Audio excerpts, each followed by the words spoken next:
জায়গায় প্রবলেম আমার একটু দেখান দেবো। গাড়ি লাইট দেখছেন না? দেখি দেখি।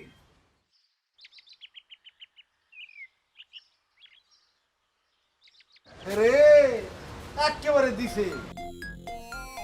আসলে হয়েছে কি ম্যাডাম, রিস্কা লাগত কোন রকম ট্রেনিং নাই, নিয়ম কানুন কিচ্ছু বোঝে না, চান্স পাইলে সামনে টাকা দেয় ঢুকা। এই রিক্সা লাগত তো না, এই শহরে নতুন গাড়ি চালানো মুশকিল হয়ে গেছে। কত বড় ক্ষতিটা করছে, হ্যাঁ দেখছো কি করে ফেলাইছে। আচ্ছা ভাই, এটা ঠিক হবে তো? কি কন শোনেন ম্যাডাম, আমাদের এই গ্যারেজ অনেক পুরনো গ্যারেজ, গাড়ির এমন কোনো কাম নাই যে আমরা করতে পারি না।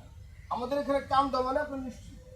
আর আপনার যে ক্ষতি হয়েছে এটা ওস্তাদের হাত দিতে হবে। আমি যথেষ্ট। আমি কি এই যে হানিফ যে আছে, এই হানিফই যথেষ্ট। কি রে হানিফ, ঠিক করছি না? ঠিক করছেন ওস্তাদ, এটা তো ব্যাপারই না। কত সময় লাগবে? কালকে আসুক না কাল। শোনেন, আপনার গাড়ি যেহেতু নতুন, আমরা একটু ধীরে সুস্থে সুন্দর মতো কামটা করতে চাই। ওস্তাদ কালকে আসতে বলি, নতুন গাড়ি তো একটু ধীরে সুস্থে করি। না না না না ভাইয়া, আমার গাড়িটা তো নতুন ভাইয়া, বলেন না আজকে দিতে। কি অবস্থা?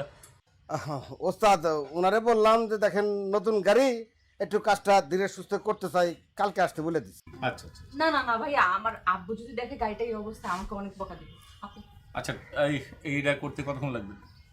ওস্তাদ আজকে ডেলিভারি দিতে চাইলে সব কাম ফালা এটাই দৌড়তে হইব। তাহলে সব কাজ ফেলে দিয়ে এই বাচ্চাটার কাজটা করে দেয়, মেয়েটার কাজ করে দেয়। থ্যাংক ইউ ভাইয়া। আচ্ছা কত টাকা লাগবে? 10,000 দিয়ে দিন। 10,000?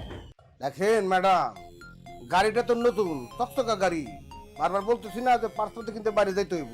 সবকিছু মিলে চিন্তা করে দেখেন যে নতুন একটা গাড়ি মাত্র 10,000 টাকার জন্য কান হয়ে পড়ে থাকবো। এখন বলেন গাড়ি যদি 100 চান তাহলে এখনই কাজে হাত দিই। না না না, এটা আসলে ওস্তাদের কাজ না, কাজ আমার, বুঝছেন? হিসাবটা আমার কাছে।